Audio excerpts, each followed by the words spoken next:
In continuation to part 1, sincerity and integrity are the springboard for overcoming adversity.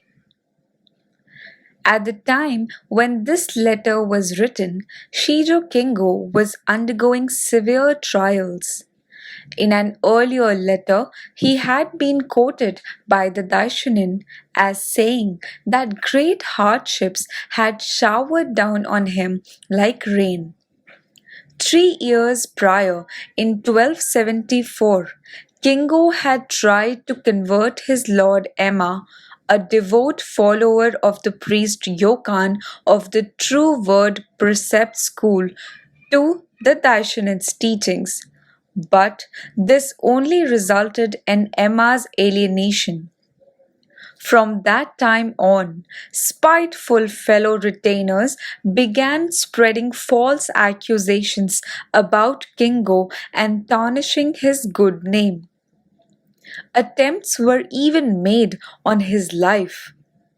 Emma's disfavor also continued, causing tremendous hardships for Kingo and his family. This was manifested in various forms, most conspicuously in his being ordered to relinquish his existing fief and accept a smaller one. Throughout all these struggles, Kingo continued to faithfully follow the Daishonin's detailed guidance and tenaciously persevered in his Buddhist practice.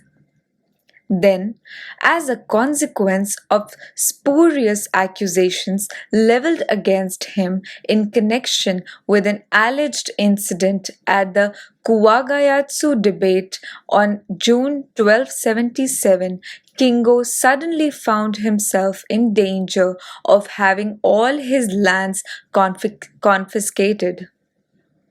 Emma pressed him to recant his faith in the Lotus Sutra, or else he stripped of his fief. But Kingo chose faith without the slightest hesitation or doubt.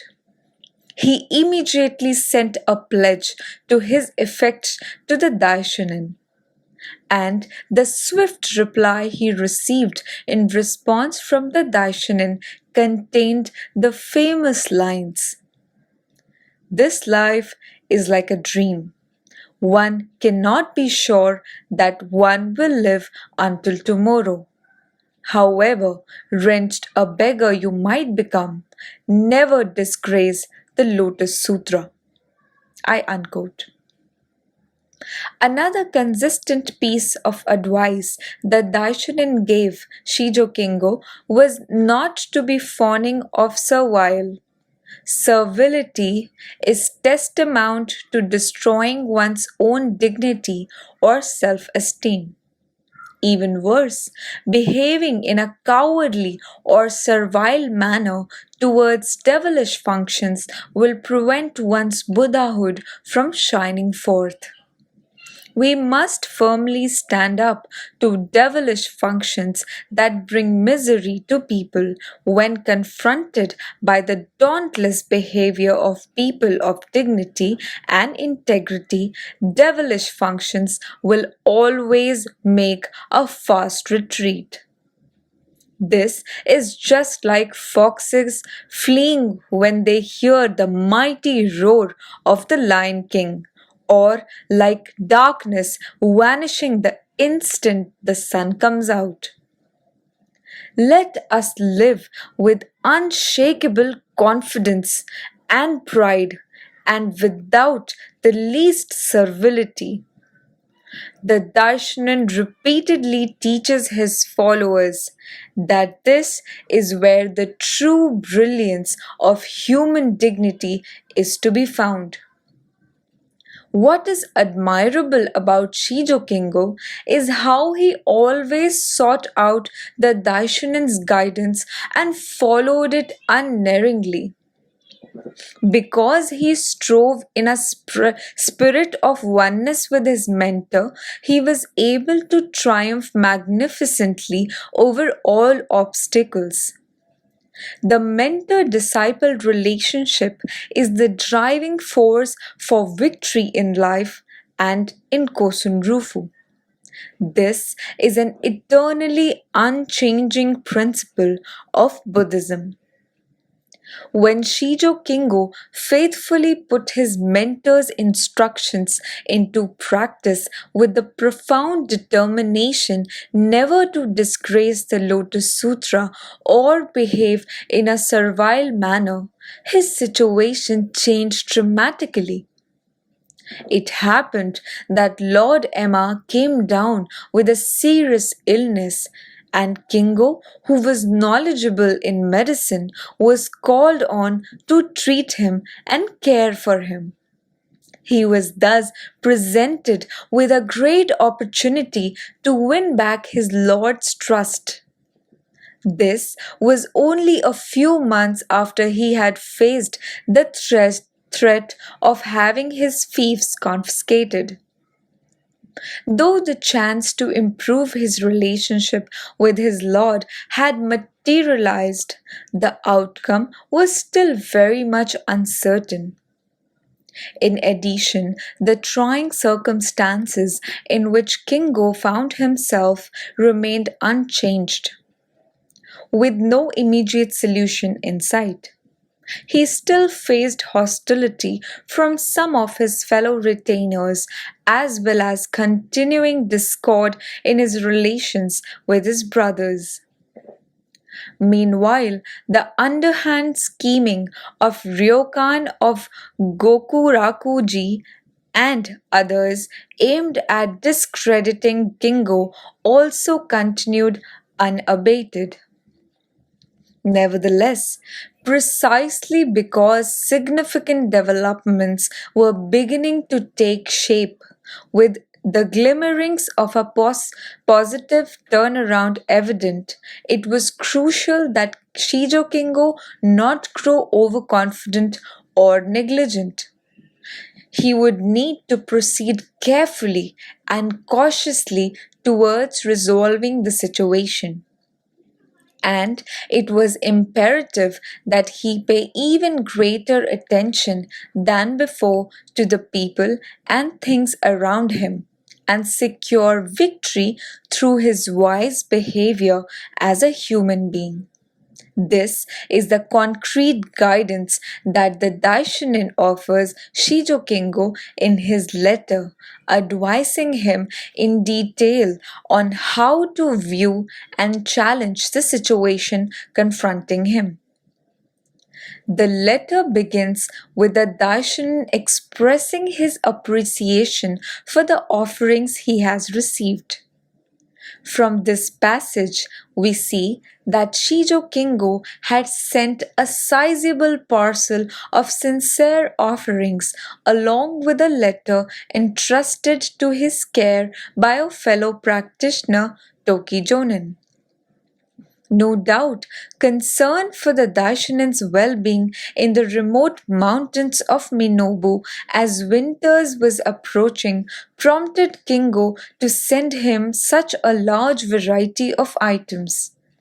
The Daishonin confirms that the goods have arrived safely and warmly thanks Kingo for his generosity, adding that the foodstuffs are particularly welcome. From these words, we get a sense of the deep heart to heart exchange between them as mentor and disciple. Having received news of the latest development in Kingo's situation, the Daishonin goes on to offer pertinent advice on how to proceed in his daily conduct. He also praises for the victory he has achieved through faith, saying, "Is not his Lord Emma's regard for you due to the aid of the Lotus Sutra?" At the same time, concerned that Kingo would become the target of increasing envy from those around him and be placed in even greater danger, the Daishonin warns him to be extremely careful and avoid rash or indiscreet behavior. He also teaches him that maintaining personal integrity and realizing victory as a human being are crucial in opening the way forward in the different challenging situations he faces.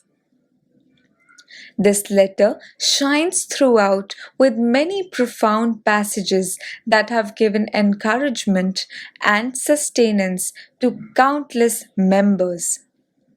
More valuable than treasures in a storehouse are the treasures of the body, and the treasures of the heart are the most valuable of all. The purpose of the appearance in this world of Shakyamuni Buddha, the Lord of teachings, lies in his behavior as a human being. The wise may be called human, but the thoughtless are no more than animals. These were few Gosho lines. The Daishonin explains to his embattled disciple that the key to breaking through adversity ultimately lies in wise action and one's own humanity. This applies not only to Shijo Kingo. In our case too, our actions themselves are a reflection of our faith and determine the outcome of victory or defeat in our Buddhist practice. Each passage in this writing is imbued with Nichiren Daishonin's profound compassion to wholeheartedly encourage each follower as his first priority.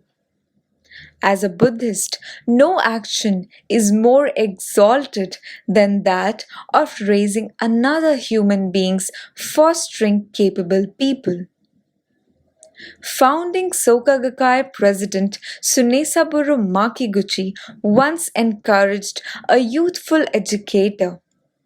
Hailing from a rural area in Japan, the young man was embarrassed by his accent and found it difficult to voice his opinions in front of others on that account. Mr. Makiguchi told him, "Even if your pronunciation is poor or you have an accent, it is important for you to be yourself and do your best. Every person is endowed with wonderful potential. Go ahead and volunteer to make a presentation. This will benefit you.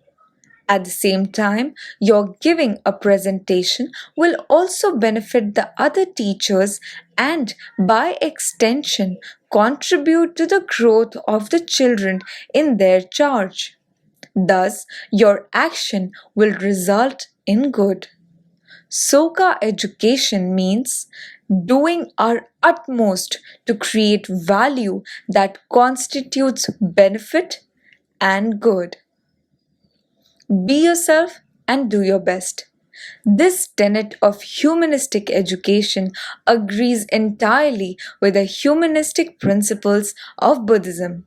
That's because humanistic behavior on the part of a genuine Buddhist practitioner leads to the creation of the highest possible value. Helping people develop their humanity is the hallmark of Buddhism. I have always believed that the key message that the Daishonin wished to impress upon Shijo Kingo in this letter is that the correct path of Buddhist practice lies in making continuous efforts to improve one's character and develop one's humanity. In other words, it lies in continually striving to do one's human revolution. To be continued in the next video.